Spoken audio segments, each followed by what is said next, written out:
আগামী দিনগুলোতে বাংলাদেশের ইসলাম, বিশেষ করে জামায়াত ইসলাম, নাস্তিক সিপিবি সিন্ডিকেটের মুখোমুখি হবে ভয়ঙ্করভাবে। সেটা আপনাদেরকে ব্যাখ্যা করব, তথ্য প্রমাণ দেখাবো। আপনারা মনে করেন 10 জনের একটি টকশো হচ্ছে, সেখানে ইসলামের পক্ষ থেকে বা জামায়াত ইসলামের পক্ষ থেকে একজন লোক, বাকি সবাই ধরেন আওয়ামী লীগ, সিপিবি, ছাত্র ইউনিয়ন করা, উপস্থাপক হইল সিপিবি করা, বসে আছে। সেখানে কি যত নলেজিয়াস হোক, যত জ্ঞানী হোক, ইসলামপন্থী লোকটা বা জামায়াতের লোকটা কি জিতে আসতে পারবে? সবাই একসাথে বলবে যে তুমি অপরাধী, তাকে 10 জন সেখান থেকে অপরাধী বলে বের করে দিবে বা হারিয়ে দিবে, পরাজিত করে দিবে। এভাবে হয় না এখন? তো এরকম সিপিবি সিন্ডিকেটের মুখোমুখি হবে আগামী দিনগুলোতে বাংলাদেশের ইসলাম এবং জামায়াত ইসলামী। তারা সবসময় ইসলামকে মেলাইন করার চেষ্টা করবে। এই যে দেখেন কতগুলো মুখ দেখতে পাচ্ছেন, এরা কারা? এরা প্রথম আলোর সম্পাদক মতিউর রহমান, তারপরে মানব জমিনের সম্পাদক মতিউর রহমান চৌধুরী, তারপরে মাহফুজা নাম, তারপরে আছে আপনার এই যে এর নাম ভুলে গেছি, উপদেষ্টা ছিল, তারপরে আছে নুরুল কবির, তারপরে আছে আপনার আজাদ হোসেন। এরা কারা? এরা হলো নিউজ পত্রিকার, বাংলাদেশের পত্রিকাগুলোর সম্পাদক বা মালিক। এরা বেশিরভাগই মালিক, 2-1 সম্পাদক, 2-1 আছে সম্পাদক ও মালিক। এরাই, এদের সবাই রাজনৈতিক পরিচয় আছে। এরা সবাই সিপিবি করত এবং একজন আছে ছাত্রলীগ করত, সবাই সিপিবি করত। সম্পাদক পরিষদের সভাপতি নির্বাচিত হয়েছেন নুরুল কবির। ওই যে নিউজ পত্রিকার সম্পাদক, আপনাদেরকে পড়ে শুনে। এরা কিন্তু একটা রাজনৈতিক দল করত, সিপিবি। কেউ এদের খবর রাখে না। এদের কাজই হলো ইসলামের বিরোধিতা করা, জামায়াতের বিরোধিতা করা, দেশের বিরোধিতা করা। এসব করবে তারা নিজের শক্তি বলেই করতে থাকে। হাতের পত্রিকা আছে, কলম আছে, ইচ্ছা মতো লেখে। আর যদি যখন পারবে না, তখন এরা ভারতের সাহায্য নেয়, ভারতের পক্ষাবলম্বন করে। আদতে এরা শেষ পর্যন্ত দিল্লির শক্তি, ভারতের শক্তি।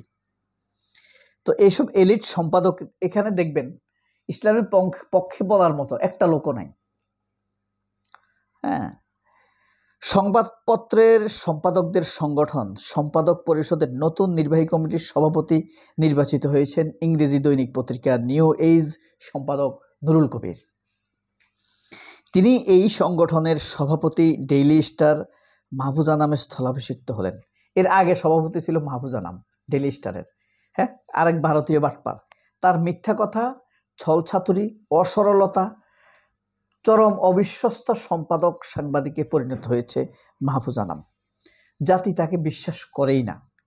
ডেইলি স্টারকে এখন মানুষ বলে দিল্লি স্টার, দিল্লি স্টার। আর এটা যে খুব বেশি ছাপা হয় তা কিন্তু না। 22 থেকে 25 হাজার কপি ছাপা হয় সারা দেশে, কিন্তু তারা ভাব ধরে লাখ লাখ কপি চলে। প্রথম আলোর বিক্রিয় প্রিন্ট প্রকাশনা কমে গিয়েছে, সার্কুলেশন অর্ধেক নেমে এসেছে। প্রথম আলোর সার্কুলেশন একসময় ছিল 4.5 লাখ, এখন কমতে কমতে সেটা এসে দাঁড়িয়েছে 2,10,000-এ। আজ বৃহস্পতিবার, গতকালকে, হ্যাঁ, ডেইলি স্টার সেন্টারে মাহফুজা নামের সভাপতিত্বে পরিষদের বার্ষিক সাধারণ সভায় জিএম অনুষ্ঠিত হয়। মানে আওয়ামী বিদ্বেষী জিএম, মানে ইসলাম বিদ্বেষী জিএম, ইসলাম বিদ্বেষী সিন্ডিকেট।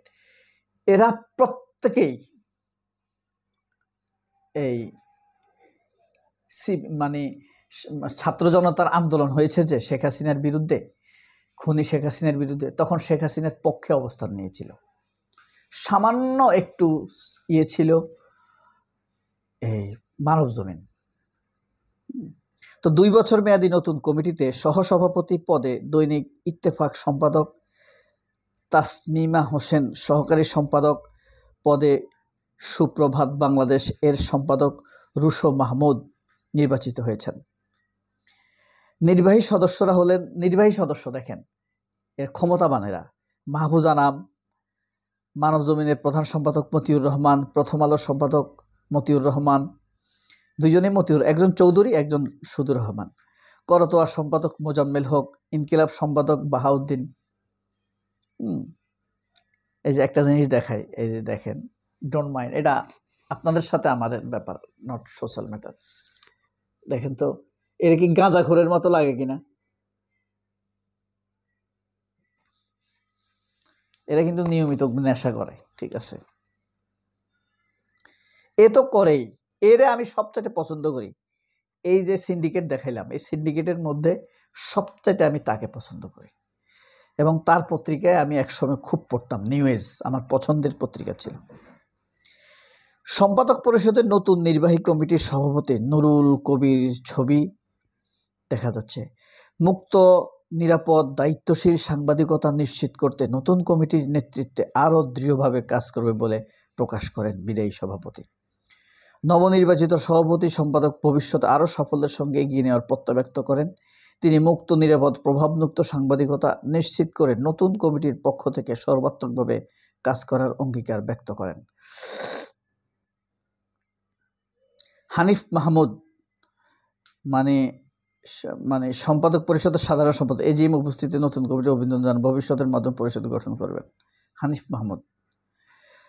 অনুষ্ঠানে আরও উপস্থিত ছিলেন ফ্রিল্যান্স এক্সপ্রেস সম্পাদক শামসুল হক জাহিদ, নতুন সদস্য কালের কণ্ঠের হাসান হাফিজ। হাসান হাফিজ একসময় আমার দেশ পত্রিকায় সাহিত্য সম্পাদক ছিল, এখন সে কালের কণ্ঠের পদ দখল করছে বিএনপিপন্থী সম্পাদক হিসাবে, কিন্তু সেও ছাত্র ইউনিয়ন করত।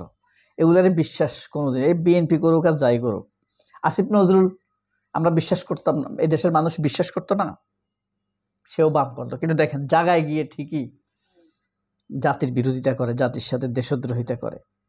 দ্য বিজনেস স্ট্যান্ডার্ডস ইনাম আহমেদ, সমকাল সম্পাদক শাহেদ মোহাম্মদ আলী, ডেইলি স্টার সম্পাদক রেজাউল করিম লোটাস, সবাই অনলাইনে যুক্ত হন। দৈনিক পূর্বকোণ সম্পাদক রমিজউদ্দিন, এটা হলো চট্টগ্রামে পূর্বটোকন নামের একটা পত্রিকা আছে, এই পূর্বকোণ পত্রিকার সম্পাদকের বাসায় একবার দাওয়াত খাইছিলাম আমরা।